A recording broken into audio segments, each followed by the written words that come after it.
Today I'm going to show you how to make a simple copper leaf with minimal tools. To make something out of copper, you're going to need copper.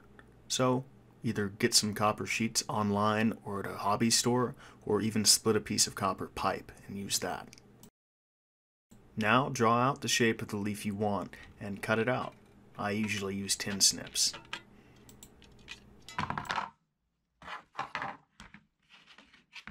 When you're done cutting out the leaf, be sure to remove any sharp edges. Either use a file or sandpaper. Next, get yourself a little piece of scrap wood and a chisel. You want the chisel to be dull enough that you're not going to cut through the copper. You just want to deform the main vein of the leaf.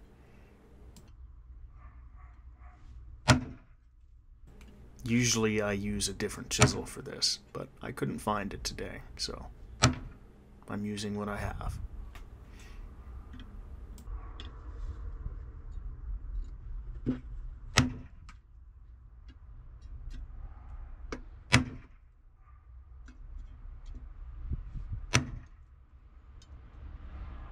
Go over the vein with the main chisel a few more times until it's smooth and you like the depth.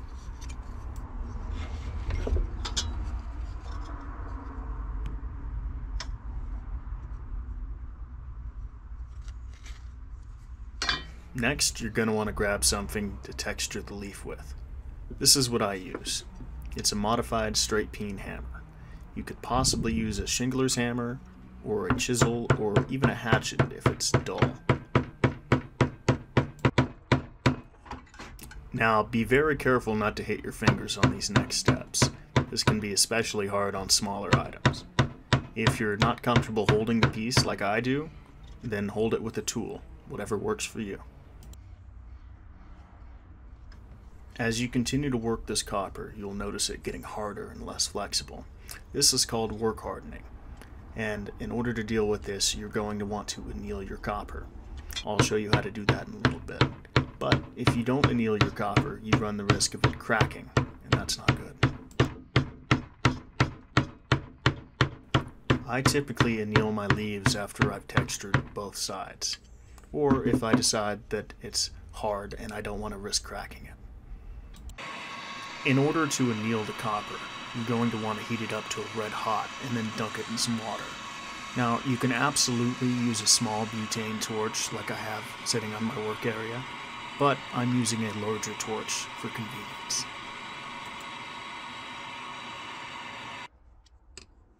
After annealing, your copper is going to be significantly softer and will be much easier to texture.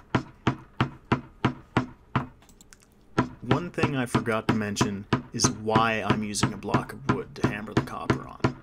So you want something soft enough to deform with the copper under the hammer blows. Otherwise you'll just be smushing it and it won't look as good. So you could use a block of wood, some leather, or some chasing pitch.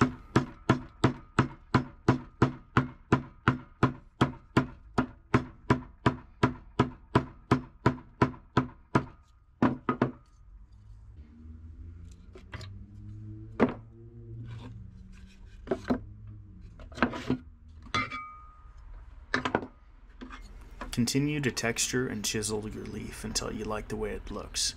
You might need to anneal it a few more times before you're done. Now, what I like to do is go over the main vein again a few more times with the chisel in order to deepen it and to smooth out any little imperfections.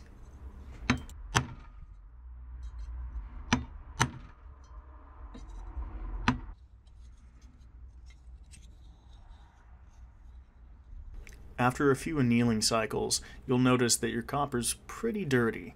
Now, there's a few ways you can deal with this. One of them is sandpaper. This is the cheapest and simplest option. Another option would be to use a wire brush. This is a little bit easier and I prefer it over sandpaper.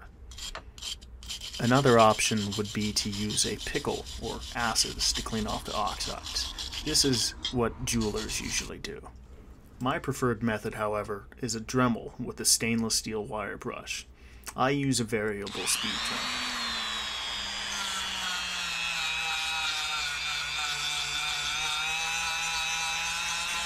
It's worth noting that you should absolutely use safety glasses while you're using any sort of power tool, especially something with a wire brush.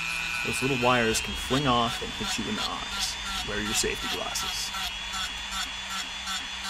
Using this method also creates some fine copper dust, so I would suggest using a respirator while you're doing this. You don't want to breathe that stuff in.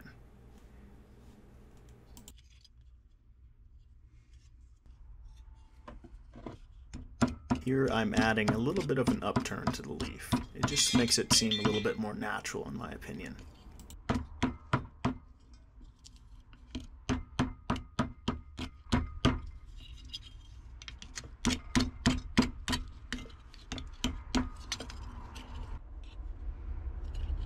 At this point, your leaf is pretty much done.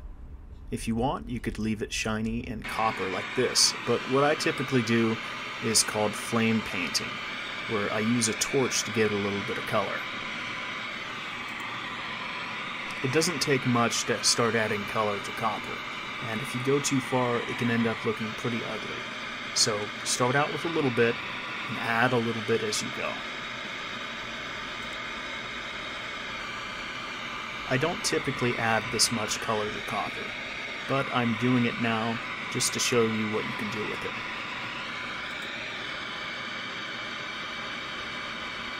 Once you're happy with the color on the copper, go ahead and dunk it in some water.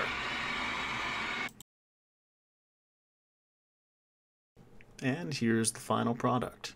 You can use these sort of leaves in a multitude of different ways, but what I usually use them for is adding them to my rose sculptures. I typically don't add that much color though. Well, thank you for watching the video. If you like what you saw, go ahead and subscribe.